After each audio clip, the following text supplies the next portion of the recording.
കേരള സർവകലാശാല കലോത്സവം നടത്താനുള്ള വിദ്യാർത്ഥി യൂണിയന്റെ അവകാശവാദം തള്ളി യൂണിയനെ തന്നെ അസാധുവാക്കി vice chancellor doctor Mohanan Kunnummal. SFI പ്രതിഷേധത്തിനിടെ അടുത്ത യൂണിയൻ തിരഞ്ഞെടുപ്പിനുള്ള നോട്ടിഫിക്കേഷൻ സർവകലാശാല പുറത്തിറക്കി. ഇതോടെ യൂണിയൻ അസാധുവായി. മണിക്കൂറുകൾ നീണ്ട SFI പ്രതിഷേധത്തിനിടെ നാടകീയമായിട്ടായിരുന്നു VCയുടെ നീക്കം. പ്രതികാര നടപടിക്കെതിരെ ശക്തമായി പ്രതിഷേധിക്കുമെന്ന് SFI അറിയിച്ചിട്ടുണ്ട്.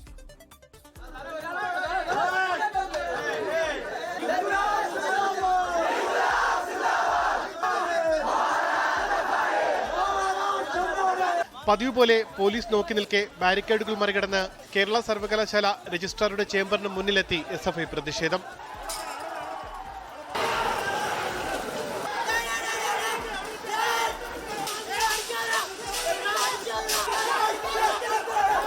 നിരവധി തവണ പോലീസുമായി സംഘർഷമുണ്ടായി. രജിസ്ട്രാറുടെ ചേംബറിന് മുന്നിൽ കുത്തിയിരുന്ന് പ്രതിഷേധം തുടരുന്നതിനിടെ പോലീസ് അറസ്റ്റിലേക്ക് കടന്നു. ഇതോടെ വീണ്ടും സംഘർഷം.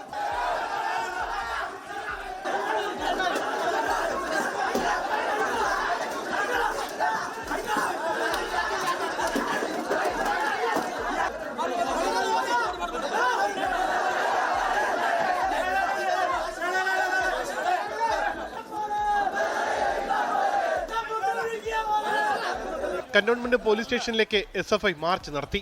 ഒരു ഭാഗത്ത് പ്രതിഷേധവും സംഘർഷവും തുടരുന്നതിനിടെ വൈസ് ചാൻസലർ മോഹനൻ കുന്നുമ്മൽ തെരഞ്ഞെടുക്കപ്പെട്ട വിദ്യാർത്ഥി യൂണിയനെ തന്നെ അസാധുവാക്കി നടപടിയെടുത്തു. 2026-27 യൂണിയൻ തെരഞ്ഞെടുപ്പിനുള്ള ജനറൽ കൗൺസിൽ രൂപീകരിച്ച് വിജ്ഞാപനം പുറപ്പെടുവിച്ചതോടെയാണ് നിലവിലെ യൂണിയൻ അസാധുവായത്. ഈ മാസം 28 വരെ യൂണിയന് കാലാവധി ഉണ്ടായിരിക്കെയാണ് വൈസ് ചാൻസലറുടെ പ്രതികാര നടപടി.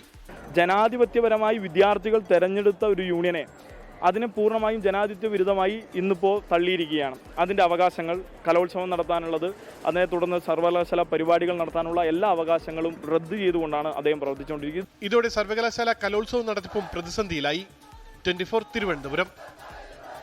ലോകത്തെവിടെയായാലും ഏത് സമയത്തും 24 വാർത്തകളും ഓഗ്മെന്റഡ് റിയാലിറ്റി പാക്കേജുകളും എക്സ്പ്ലെയിനറുകളും വിശദമായി കാണാൻ ഞങ്ങളുടെ YouTube ചാനൽ നിങ്ങൾക്ക് സബ്സ്ക്രൈബ് ചെയ്യാം.